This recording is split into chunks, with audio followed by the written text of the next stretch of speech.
नमस्ते, आदाब में anchor Divya Kamble CBN news 18 में आपका स्वागत करती हूँ। CBN न्यूज 18 हर समस्या में आपके साथ, हर खबरों में सच्चाई से आपके पास, क्योंकि हम सच दिखाते हैं। आज तारीख 28 जून 2022 शासकीय विश्राम गृह में प्रहार जनशक्ति पार्टी की पत्रकार परिषद। प्रहार जनशक्ति पार्टी के अल्पसंख्यक जलगांव जिलाध्यक्ष फिरोज रहमान शेख ने भुसावल शहर के ओपन स्पेस और सरकारी अनाज के घोटाले जैसे कई मुद्दों पर पत्रकार परिषद में अपनी बात कही। साथ ही इस पत्रकार परिषद में कामगार जिला अध्यक्ष केदार भाऊ सानप, भुसावल शहर अध्यक्ष प्रकाश खन्ना कोड़ी, साथ ही अल्पसंख्यक जिला उपाध्यक्ष कलीम शेख भी मौजूद थे। देखते रहिए CBN न्यूज़ 18।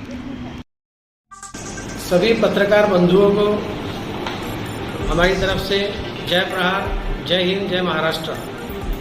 आप सभी पत्रकार बंधु एक शॉर्ट नोटिस पर हमारे बुलाने पर यहाँ पर आए, इसके लिए मैं फिरोज रहमान शेख, प्रहार अल्पसंख्यक जिला अध्यक्ष, आप सभी को धन्यवाद करता हूँ और आपका स्वागत करता हूँ। आज की इस पत्रकार परिषद का एक अहम मुद्दा ये है कि जैसा कि आप लोग जानते हैं कि 27 तारीख को पिछले महीने में हमारे पार्टी के राष्ट्रीय अध्यक्ष, महाराष्ट्र राज्य के शिक्षण, महिला बाल कल्याण व कामगार राज्य मंत्री माननीय नामदार बच्चू भाऊ कडू, इन्होंने भुसावल में हमको आकर जो है तो एक भेंट दी, भुसावल का दौरा किया। भुसावल आने के बाद में बच्चू भाऊ कडू ने जिस तरीके से यहाँ के सरकारी कर्मचारियों को, नगर पालिका के कर्मचारियों को जो अपनी धार पर लिया और जो उनको उनके कर्तव्य का एहसास दिलाया, तो वो जाने के बाद में कुछ लोगों के पेट में एक बहुत बड़ी दुखापत यहाँ पर हो गई कि एक मंत्री यहाँ पर आते हैं और जिन लोगों की शय पे यहाँ के जो अधिकारी है वो काम कर रहे थे, उनकी जब पोलें खुल गई तो उन लोगों को तकलीफ होने लगी और फिर वो अलग अलग तरीके से जो है तो प्रहार के ऊपर और हमारे नेताओं के ऊपर जो है तो वो यहाँ पर टिप्पणियाँ करने लगे। तो जैसा कि आप जानते हैं कि प्रहार जनशक्ति पार्टी का उद्देश्य और मोटो सिर्फ एक ही है कि प्रहार जनशक्ति पार्टी, इसका सबसे पहला काम है सेवा, सेवा और सिर्फ सेवा। आज माननीय नामदार बच्चू भाऊ कडू ने जिस तरीके से CO साहब और बाकी अधिकारियों को उनका कर्तव्य याद दिलाते हुए उनको अलग अलग योजनाओं के बारे में उजागर किया और उनको एक नोटिस दिया कि ये आपको 8 दिन में करना है, वरना आपके ऊपर कार्रवाई की जाएगी। उसी तरीके से आज एक मुद्दा हमारे सामने आया है कि कुछ दिन पहले हमारे एक साथी ने आपके जो सरकारी गोडाउन है जहाँ से राशन वितरित होता है, गौर गरीबों के लिए राशन भेजा जाता है, तो वहाँ पर उसने देखा कि एक ऐसा काम वहाँ पर हो रहा है कि जिसकी वजह से गरीबों के मुंह का निवाला छीना जा रहा है और छोटे मोटे राशन दुकानदार जो है, जो सरकारी राशन लोगों तक पहुँचाते हैं, उनके ऊपर भी विचारों पर जो है तो उसकी बला टूट रही है। उसका एक वीडियो है जो मैं आप लोगों को पहले यहाँ बताऊँगा, उसके बाद में फिर हम उसके ऊपर आगे चर्चा करेंगे। ये एक वीडियो है जिसके अंदर ये साफ दिखाया जा रहा है कि हमारे भुसावल के गोडाउन में किस तरीके से जो है तो हर गोनी के अंदर से जो 50-50 किलो की गोनी बनती है, उस गोनियों के अंदर से किस तरीके से किलो और 2-2 किलो राशन जो है तो कम किया जा रहा है। आज मुझे बताइए कि हजारों किलो माल भुसावल के राशन दुकानों के लिए वितरित होने के लिए यहाँ पर गोडाउन पर आता है। अगर उस हजारों किलो माल के अंदर से, उस हजारों गोनियों के अंदर से अगर एक गोनी के अंदर से 1.5-2 किलो का अगर ये अनाज चुरा रहे हैं, तो हजारों किलो अनाज ये लोग यहाँ पर चुराकर गरीबों के मुंह का निवाला छीन रहे हैं। तो इस मुद्दे को हमने उजागर किया है और इसके ऊपर कार्रवाई होनी चाहिए। हम इसके संबंधित अधिकारियों से ये निवेदन करते हैं कि ये जो लोग इसमें से निकाल रहे हैं, इसमें जो हमाल है, ये बेशक हाथ इनके हैं लेकिन दिमाग किसी और का है। ये करने वाले इंसान आपको नजर आ रहा है, गरीब आदमी। एक हमाल जो है तो बेचारा लकीर का फकीर होता है, वो अपने हुक्म का गुलाम होता है। वो 100-200 रुपये रोज कमाने वाला, उसको जितना बोला जा रहा है वो उतना ही काम कर रहा है। उसको बोला गया कि भाई इसमें से राशन चुराना है, उसने चुरा कर, लेकिन ये चोरी होकर किसके गोडाउन में पहुंच रहा है और किसके घर पे जा रहा है, ये देखने का काम प्रशासन का है, इसके संबंधित अधिकारियों का है। या फिर ये हम कह सकते हैं कि अगर अधिकारी इस पर ध्यान नहीं दे रहे तो कहीं ना कहीं ये संबंधित अधिकारी भी इसके साथ मिले हुए हैं। इससे संबंधित जितने भी नेता है, जितने भी यहाँ के राजकीय लोग हैं, ये हो सकता है इसके अंदर जुड़े हुए होंगे और सबको इसमें हिस्सेदारी मिलती होंगी। तो बस इतनी रिक्वेस्ट है कि प्रशासन ने इस पर एक्शन लेना चाहिए और गरीबों के मुंह का निवाला छीनने वालों के मुंह पर जो है तो जेल का ताला लगाना चाहिए। ये वीडियो मैं आपके सामने प्रस्तुत कर रहा हूँ।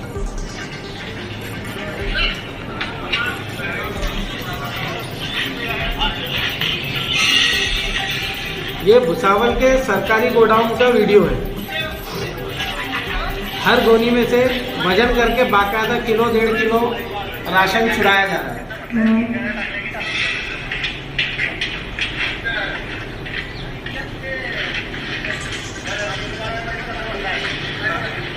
ये आप लोग आपके रिकॉर्डिंग में भी ले लीजिए, ये वीडियो मैं आपको पर्सनली सेंड भी कर दूंगा।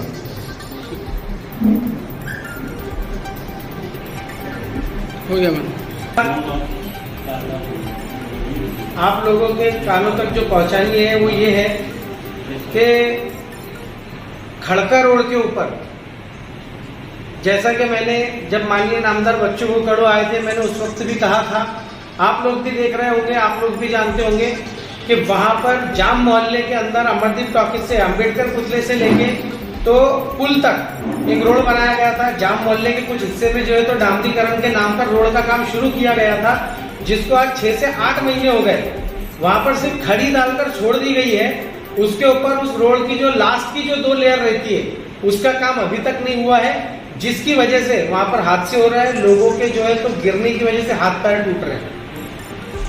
जाम मोहल्ला अमरदीप टॉकीज के पास का जो एरिया है, अंबेडकर पुतले से अमरदीप टॉकीज तक, पुराने अमरदीप टॉकीज तक, और जाम मोहल्ला भिस्ती गली के अंदर 15 नंबर वार्ड के अंदर, और वहां से आगा खान बाड़े तक ये रोडों के ऊपर सिर्फ खड़ी और मुरुम डालकर छोड़ दी गई। और इसके जो लास्ट लेयर का काम रहता है डामरीकरण का, जो चिकना करने का काम रहता है, वो काम नहीं किया गया है। इसी तरह से अभी खड़का रोड पर ही रजा टावर से लेके तो खड़का चौकुल्ली तक के रोड का काम शुरू किया गया। वो काम को बोला गया था, आप लोग इस बात के गवाह है कि जब बच्चू को कड़ू वहां पर उनका जो है तो रिमांड ले रहे थे, जब उनसे सवाल पूछ रहे थे, मैंने ये प्रश्न खड़ा किया था, तो सीओ साहब ने कहा था कि साहब 3 तारीख की डेडलाइन है, बारिश के पहले वो रोड का काम पूरा हो जाएगा। आज 8 तारीख आ गई है, वहां पर भी जो है तो बड़े बड़े पत्थर डालकर और उसके ऊपर बारीक खड़ी डालकर छोड़ दिया गया है। उसके 2nd और 3rd लेयर का काम अभी तक किया नहीं गया है, न ही उसको चिकना करने का काम किया गया है, न उस पर डामर डालने का काम किया है। एक बार बारिश शुरू हो जाएंगी तो ये लोग इस तरीके से जो है तो फिर बोलेंगे कि बारिश शुरू हो गई, ये काम नहीं होगा। तो खड़का रोड निवासियों को और अल्पसंख्यक एरिया के खासतौर से लोगों को सिर्फ आंसू पोंछने का काम कुछ राजकीय लोगों ने अपने फायदे के लिए किया। प्रशासन के किए हुए काम का बेनिफिट उन लोगों ने पाया और जो है तो लोगों को जो है तो झूठे आंसू पोंछने का जो है तो कोशिश की, वो भी उनसे नहीं हुआ। और वो रोड का काम भी जल्द से जल्द पूरा हो, प्रशासन इस पे ध्यान दे, वरना हम कलेक्टर साहब के पास में इसकी जो है तो कंप्लेंट करेंगे और साथ ही बच्चू भाऊ कड़ू को भी जो है तो इसकी रिपोर्ट बहुत जल्द हम पेश करने वाले। स्वतः प्रहार जनशक्ती पार्टी स्वतः पार्टी होऊन भुसावळकरांची जी याचिका आहे, स्वतः भुसावळकरांच्या मार्फत ती याचिका दाखल करेल। आणि जे आज भुसावळमध्ये चाललेलं आहे, शिवसाहेबांच्या भुसावळमधल्या मोठ्या मोठ्या जागेवरचं आरक्षण काढून, त्या मोठ्या करोडो लोकांचे आरक्षण काढून लोकांच्या घशात घालायचा जो त्यांनी थाट बांधलेला आहे, तो आम्ही बिलकुल चालू देणार नाही। याच्यामध्ये अजून जर का काही आवश्यकता पडली तर आम्ही हायकोर्टात परत पुनर्विचार याचिका सुप्रीम कोर्टात दाखल करणार।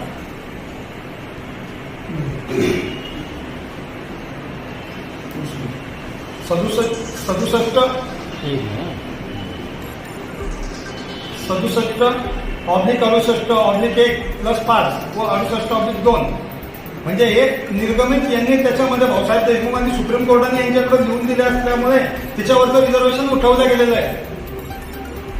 म्हणजे हा भुसावळकरांची फसवणूक आहे, करदाता लोकांची जी फसवणूक केलेली आहे सीओनी, ती बिलकुल होऊ देणार नाही। आम्ही अगोदर म्हणता आमच्याकडे पैसे नाही, 21/4 तारखेत म्हणता आमच्याकडे परिस्थिती ठीक नसताना आम्ही पैसे देऊ शकत नाही, आणि लगेच आम्ही माहिती घेतल्याबरोबर 24/5 परत पत्र देत आहे की तुम्ही पुनर्विचार अवलोकन याचिका परत हायकोर्टात दाखल करा म्हणून. जे भुसावळ नगरपालिकेत चाललेले अपहार आहेत ते आम्ही पुढे पूर्ण काढणार आहे आणि सीओच्या मागे जो पण आहे तो कायदेशीर आम्ही मार्ग अवलंबू. मध्ये यांनी अगोदर दिलं होतं की याच्यावरची याचिका काढलेली आहे, दाखल केलेली आहे, म्हणजे ओपन स्पेस आहे तो, त्याच्यावरती TDR मार्फत त्यांनी हे द्यायला पाहिजे होतं, त्यांना दुसरी जागा द्यायला पाहिजे होती. यांनी डायरेक्ट अगोदर पत्र देऊन टाकलं याला 21 तारखेला. ते पत्राची कॉपी माझ्याकडे की आमच्याकडे पैसे नाही आहे. बरं पैसे नाही म्हणताय तुम्ही, तिथे डायरेक्ट लिहून देताय कोर्टासमोर. यांचं ते बॅलन्स शीट पण मागवलं आहे आणि त्या बॅलन्स शीटमध्ये त्यांचे काय बॅलन्स आहे ते पण बघू. आणि त्याच्यानंतर परत ते 24 तारखेला काय म्हणताय की त्याच याच्यावरती तुम्ही पुनरावलोकन याचिका दाखल करा. म्हणजे हा किती मोठा अपहार झाला आहे, त्याच्यावर रिझर्वेशन आहे. याच्यामध्ये आर्थिक देवाणघेवाण झाल्याशिवाय हा काही प्रकार घडलेला नाही. आणि याच्यात मोठे मोठे पदाधिकारी, राजकीय नेते सगळे काय केलं आहे की ज्या ठिकाणी रिझर्वेशन आहे त्याला मोठ्या लोकांना त्यांच्या इशाऱ्यावर इकडे तिकडे करायचं आणि ज्या ठिकाणी लोकांची ओपन स्पेस प्लॉट धारकांची आहे त्याच्यावर ते कुठल्याही प्रकारचं रिझर्वेशन आगळाम बगळाम टाकून ते पण ते दुसऱ्यांना देत आहे. तशा खळकर रोडमध्ये, मोहम्मदीनगरमध्ये पण तेच झालं आहे की जे राहते लोक आहेत, जे तिकडचे राहणारे लोक आहेत, त्यांच्या हक्काची जी ओपन स्पेस आहे त्याच्यावर त्यांनी जे आहे तर आपापल्यापासून नगरपालिकेत ठराव पास केला की इथे आम्ही शादी हॉल करण्यासाठी ही जागा देत आहोत. पण तिकडच्या लोकांची त्याला संमती नाही. ते म्हणते आम्हाला शादी हॉल किंवा कुठल्या प्रकारचा कुठलाही हॉल इकडे नको हवा आहे, हे आमच्या हक्काची जमीन आहे सर्व प्लॉट धारकांची.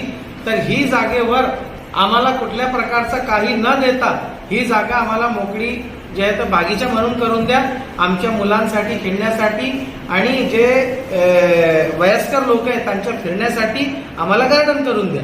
ते करत नाहीये. ते लोकांच्या इशाऱ्यावर पैसे घेऊन ते दुसऱ्याला हॉल बांधण्यासाठी ते जागा देत आहेत आणि चौथ्या गल्लीतले नगरसेवक तिकडे येऊन मुंड्या मारताय. फिरोज भाई, फिर आप उसके लिए कुछ करेंगे जो मोहम्मदी नगर में 53 का जो चल रहा है 4 का वो ओपन स्पेस का, उसके लिए कुछ आपकी पार्टी करेगी? बिल्कुल. देखिए जैसा हमने कहा है, अभी भाऊ ने कहा की भुसावळकरांची जी हक्काची जागा आहे, जे त्यांची हक्काची जागा आहे त्यांना त्यांच्यासाठी मिळवून देण्यासाठी प्रहार सर्व प्रकारचे कानूनी किंवा कुठल्याही प्रकारचा त्याला संवैधानिक रीतीने त्यांना न्याय मिळवण्याचं काम आम्ही करून देणार आहे. त्या भागाच्या लोकांसोबत आम्ही उभे राहणार आहेत. त्यांना कोर्टाची मदत लागली ते आम्ही करणार आहेत मंत्रालयात. याबद्दल आम्ही ऑलरेडी एक ऍप्लिकेशन दाखल केलेली आहे.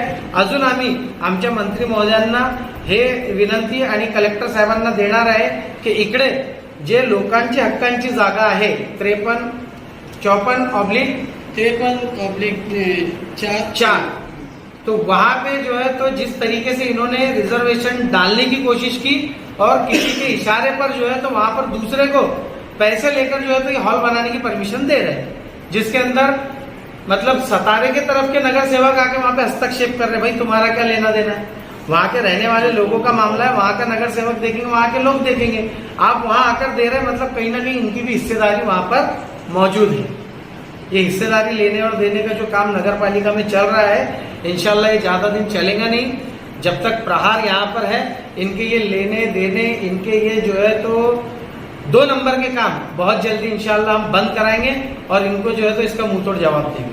फिरोज भाई, लेकिन पूरे शहर में ऐसे ओपन स्पेस होते जहाँ राजनीतिक कोई पार्टियों ने अपना वर्चस्व बना के उसको 99 साल के करार पे ले हुए, ऐसी बहुत सी जगह है, ऐसी बहुत से ओपन ऐसे जितने भी रिजर्वेशन वाली जगह है या ऐसे कोई भी मामले हैं तो हम उसका पूरा खुलासा जो है तो बहुत जल्द निकालने भी वाले हैं. और अगर आपके पास भी इसकी माहिती है या जनता के पास किसी के पास ऐसी कोई माहिती है कि जहाँ पर ऐसा अपहार हो रहा है तो वो यहाँ पर प्रहार जनशक्ति पार्टी के किसी भी पदाधिकारी से अनिल भाऊ चौधरी के ऑफिस पर आकर हमसे मिल सकते हैं, मुझसे कांटेक्ट कर सकते हैं, केदार वो सानप इनसे कांटेक्ट कर सकते हैं, खन्ना वो कोड़ी है, हमारे कलीम भाई है, इनसे कांटेक्ट कर सकते हैं।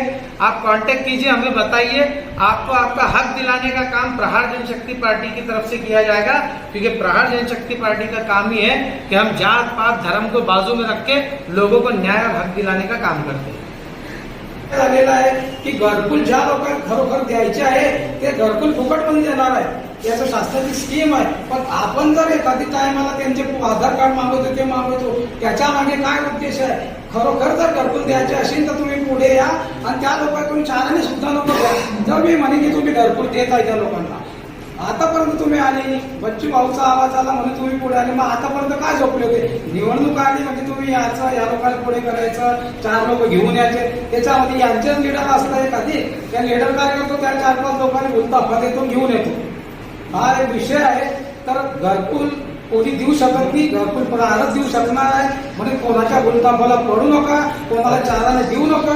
आमच्याकडे आमचं ऑफिस आहे, ऑफिसवरती तुमचे फॉर्म जमा करा, आम्ही स्वतः फॉर्म भरून घेऊ आणि तुम्हाला घरकुल कोणत्या ठिकाणी द्यायचं आहे। आला विषय जागेचा, तर मला माहिती आहे 500 जागा स्क्वेअर फूट ज्याला घराचा उतारा नसेल तर शासन त्याला 500 स्क्वेअर फूट जागा देऊ शकते। जर त्यांच्याकडे आरक्षणाची जागा नसली तरी शासन त्यांना 50,000 रुपये देते जागेसाठी, तर 50,000मध्ये ते जागा गरीब मनुष्य घेऊ शकत, तर आपल्याकडे जे लोक जमा होणार आहे त्यांना 500 मिळून आपण त्याला 25 लाखामध्ये 30 लाखामध्ये कुठे जागा असेल ते घेऊन देऊ आणि त्याच्यावरती त्या लोकांना तिथे बसवू। असा जिया सुद्धा आहे माझ्याकडे, पण मी आज तुम्हाला दाखवू शकत नाही, पुढच्या वेळेला काही काम पडलं तुम्हाला जिया दाखवेन। जय प्रहार। खन्ना भाऊ, आप इस तरह के जो वादे तो कर रहे हैं, लेकिन आप प्रहार जनशक्ति पार्टी का तक के इस घरकुल में लोगों को सहयोग कर पाएंगे? हम सहयोग ऐसा तो नहीं कि ये कोई पॉलिटिकल स्टंट है?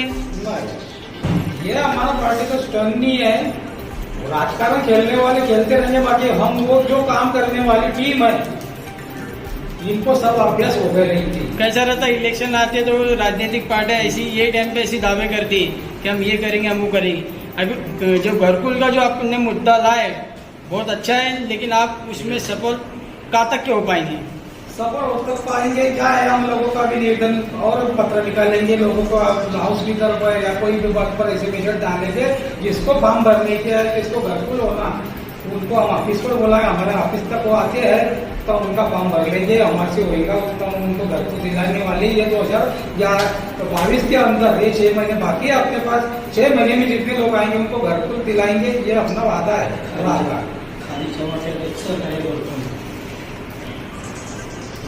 जसं आमच्या खन्ना भाऊ कोळींनी सांगितलं, त्या लोकांनी आमच्याकडे यायचं, आम्ही फॉर्म भरून घेऊ, त्यांच्या फॉर्म भरण्यासाठी पूर्णपणे मदत आम्ही करू। आणि जसं तुम्ही विचारलंच आहे की आम्ही कुठपर्यंत घरकुल त्यांना मिळवून देऊ शकतो, तो घरकुल ही योजना आमच्या घरची नाहीये, प्रहारची नाहीये। घरकुल योजना, पहिली योजना हे मोदी साहेबांची आहे, ते मोदी साहेबांनी सांगितलेलं आहे प्रत्येकाला घर व्हायला पाहिजे, तर त्यासाठी आम्ही प्रयत्न करू। दुसरा रमाई योजना आहे, ज्याच्यात आमच्या SC बांधवांसाठी ही योजना आहे।